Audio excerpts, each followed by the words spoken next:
Jamais sans la grâce, une dévotion matinale qui vous connecte à la pensée de Dieu et vous donne la provision du ciel au quotidien. Chers internautes, une nouvelle journée, une nouvelle provision, c'est toujours un privilège pour nous d'écouter notre chère émission Jamais sans la grâce. Donc ce matin, nous allons ouvrir nos Bibles dans Jean au chapitre 11, verset 35, où il est écrit « Jésus pleura ». Peut-être que vous connaissez ce verset, certainement, je dois le dire. Et les pleurs sont parfois des choses qui arrivent, et c'est ce qui arriva à Jésus lorsque son ami est tombé malade et qu'il est arrivé à la mort. Mais déjà le contexte de ce passage nous dit que les sœurs de Lazare, Marie et Marthe, l'ont invité pour dire « ton ami est malade ». Mais Jésus a pris son temps.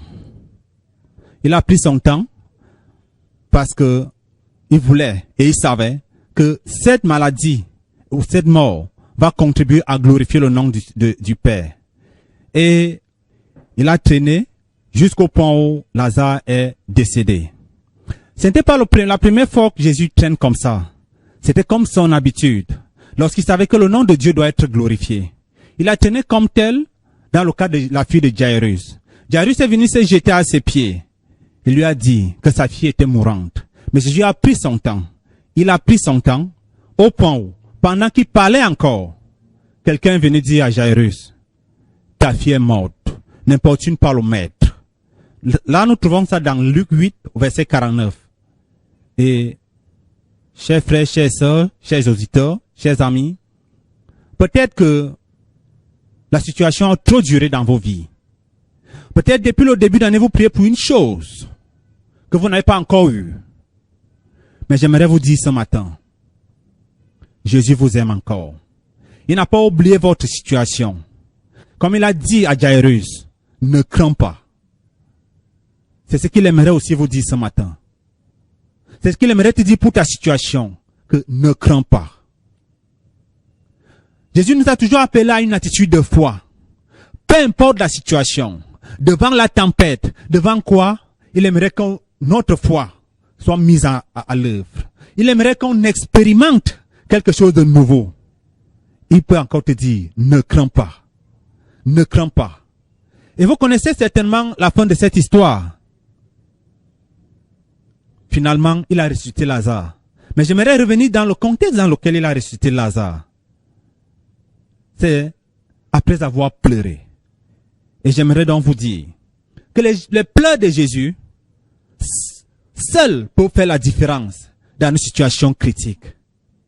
Et dans son amour, il pleure pour nous. Il a pleuré et il continue de pleurer. Mais il ne pleure pas comme nous. Parce que nous pleurons parfois parce que nous sommes impuissants. Mais lui pleure parce qu'il nous aime. Et peu importe les situations devant lesquelles nous pouvons nous trouver, son amour nous suffit. Mettons notre confiance. Faisons comme Marie. Avant de dire quoi que ce soit à Jésus, elle est venue et s'est prosternée. Avant de lui dire, si tu eusses été là.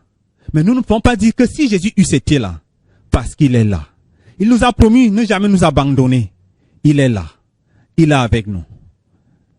Si Dieu le permet, demain nous allons voir les attitudes que nous pourrons avoir lorsque nous sommes à côté de Jésus. Lorsque Jésus vient pleurer avec nous. Et c'est à quoi il nous appelle dans nos relations les uns avec les autres.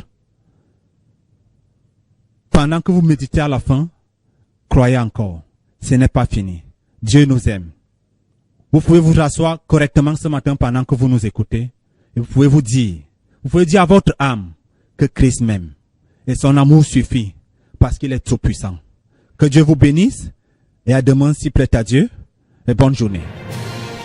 Si vous avez aimé cette émission, parlez-en à vos amis. Parlez-leur du message de la grâce et de ce qu'il fait dans vos vies. Pour un sujet de prière, une question ou pour devenir partenaire, contactez-nous au 00229 94 75 80 20. Que Dieu vous bénisse et à la prochaine. En attendant, pensez avec Dieu.